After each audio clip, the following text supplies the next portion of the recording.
عوامی مقامات پر کچرا پھینکنے والوں کے خلاف اب کارروائی کی جائے گی کیونکہ شہر حیدرآباد میں عہدیداروں نے عوامی مقامات پر کوڑا کرکٹ پھینکنے کے عمل کو روکنے اور اس طرح کی سرگرمیوں کو ختم کرنے کے لیے ایک نیا طریقہ شروع کیا ہے۔ سڑک پر جا بجا کچرا پھینکنے کی شکایات کی یکسوئی کرنے کے لیے لگائے گئے سی سی ٹی وی کیمروں کے مائک کے ذریعے نہ صرف خبردار کیا جائے گا بلکہ کچرا پھینکنے کی تصاویر اور ویڈیوز لیتے ہوئے انہیں براہ راست جی ایچ ایم سی کے دفتر کو بھیج دیا جائے گا۔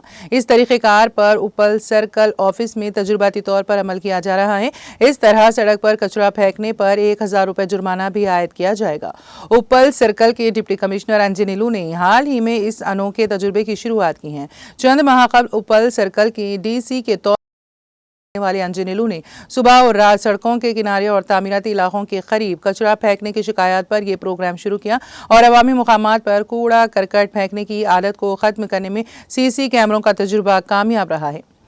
اوپل سرکل میں سڑکوں پر کچرا ڈالنے والے علاقوں کی نشاندہی کی گئی اور مقامی کالونیوں کے تعاون سے 23 علاقے قائم کیے گئے۔ سی سی کیمرے مائکروفون کی مدد سے پتہ لگاتے ہیں اور خبردار کرتے ہیں۔ اس کے ساتھ ہی جی ایچ ایم سی کے عہدیداروں نے راحت کی سانس لی۔ اوپل سرکل کے ڈی سی کا کہنا ہے کہ اگر کالونی کے مکین آگے آئیں تو ایسے مزید کیمرے لگائے جائیں گے۔